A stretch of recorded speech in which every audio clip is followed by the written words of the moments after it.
What I'd like to do is buckle your seatbelt for just a couple of minutes, and I'd like to take you back for the last 10 years. I'd like you to take you back to 2001 on January the 13th, 10 years ago. And I'd like to run through those 10 years of history. Think about what America was preoccupied with 10 years ago. Today, January the 13th, 2001. We were maintaining a predisposition towards Europe, having fought wars in Bosnia-Herzegovina and Yugoslavia just a few years before. Our preoccupation in Southwest Asia focused predominantly on containing Saddam Hussein through the enforcement of the southern and northern no-fly zones. Naval and marine deployments were, for all intents and purposes, normal. Then came September the 11th, and everything changed. Weeks after 9/11, Task Force 58, under the capable direction of now CENTCOM Commander General Jim Mattis, rapidly aggregated 2 Marine expeditionary units of 4,400 combat-ready Marines and sailors and launched from 6 amphibious ships north into Afghanistan. These forces secured 3 critical lodgements, Forward Operating Base Rhino, Kandahar Airfield, and the American Embassy in Kabul. February 2003 saw the delivery of a large portion of the 3rd Marine Aircraft Wing's 350-plus airplanes via 6 large-deck amphibs to the Kuwaiti Theater of Operations, all in support of the 70,000-plus Marines from 1MEF who would cross the border into Iraq in March of 2003 and begin Operation Iraqi Freedom. In September of 2005, Marines and sailors aboard the Iwo Jima sped to the Gulf of Mexico in the aftermath of Hurricane Katrina's devastation. They sailed directly up the Mississippi River, docking alongside the piers of downtown New Orleans near the French Quarter, and immediately began providing humanitarian assistance and disaster relief to thousands of our fellow Americans. Come with me to the spring of last year, where 5,000 Marines and 3,000 sailors boarded 7 amphibious ships and sailed to the aid of our southern neighbor, Haiti, to provide badly needed earthquake relief. For 45 days, these Marines and sailors transited back and forth from amphibious platforms in the Caribbean to provide security, deliver aid, evacuate, and care for the afflicted. Likewise, this last fall, the 15th Marine Expeditionary Unit responded to our ally, Pakistan, beleaguered by its own floods.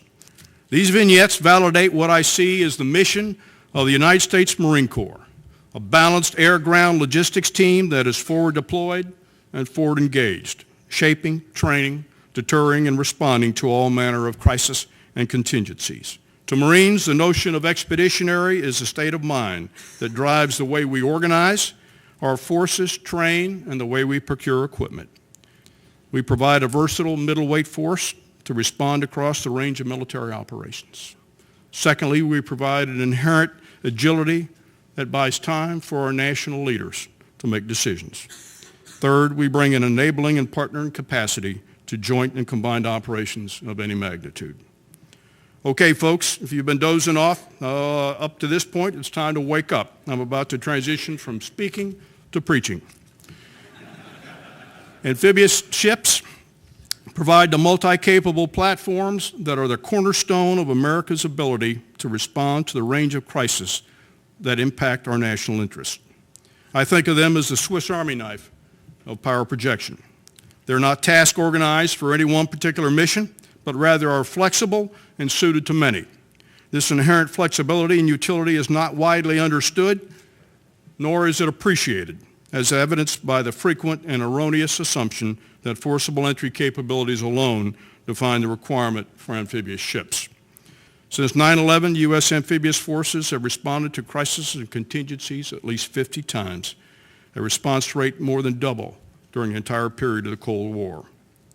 In the complex future security environment, the execution of amphibious operations requires the use of the sea as maneuver space.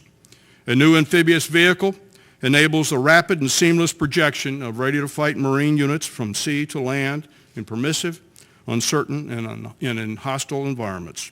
Once on land, a properly configured modern amphibious vehicle provides a range of options for its encased Marine rifle squad. Despite the best efforts of all involved, the EFE program has become too onerous. Thus, I recommended to the Secretary of Defense to cancel it. As he affirmed last week, the cancellation of the EFE is by no means a rejection of the Marine Corps Amphibious Assault Mission. I remain committed to develop and field an effective, survivable, and affordable new amphibious vehicle sooner rather than later. In the interim, we will upgrade a portion of our existing amphibious fleet vehicles with new engines, electronics, and armaments to ensure that we are able to conduct ship-to-shore missions until the next generations of systems is brought online. The F-35B Stovall JSF remains vital to our doctrine of conducting expeditionary operations. The capability inherent in the short takeoff and vertical landing jet facilitates our doctrinal form of maneuver warfare and our need for close air support in the many austere conditions and locations where we will likely operate in the future. In light of the decision announced last week relative to the Stovall JSF, the Marine Corps is committed to working closely with industry during the next 2 years to get this platform back on track in terms of performance, cost, and schedule. I am absolutely confident that this can be done. With a fully fielded fleet of F-35Bs, the nation will maintain 22 capital ships, 11 aircraft carriers, and 11 amphibious big deck assault ships, all with fifth-generation strike assets on board.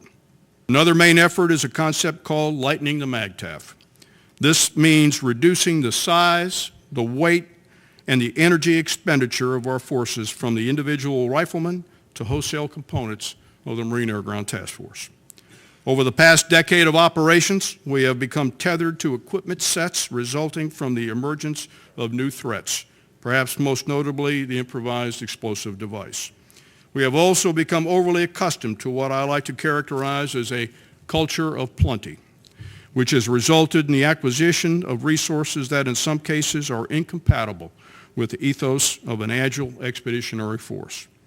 We are currently developing a plan for reducing the size and weight of MEUs and Marine Expeditionary Brigades so that they can begin to fit in likely lift constraints. I intend for this effort to begin this year in earnest and be fully registered in the next 2 budget cycles. Lastly, the Marine Corps is leading the development of expeditionary energy solutions for the Department of Defense and the United States Navy, reducing energy demand in our platforms and our systems, increasing the use of renewable energy, and instilling an ethos of energy and water efficiency in every Marine. As you can see, the title America's Expeditionary Force-in-Readiness entails Marines who are on a daily basis are forward deployed and forward engaged, working closely with our joint and allied partners. When crisis or contingency arise, these same Marines will respond locally, regionally, globally if necessary to accomplish whatever the mission the nation asks. Key to our expeditionary relevance lies in our strategic partnership with the United States Navy. Central to this partnership are sufficient numbers of amphibious ships operated by highly skilled, uniformed sailors and surface warfare officers who are knowledgeable of the complex ballet entailing and supporting Marines engaged in combat operations ashore. Ladies and gentlemen, thank you for your attention. I look forward to your questions.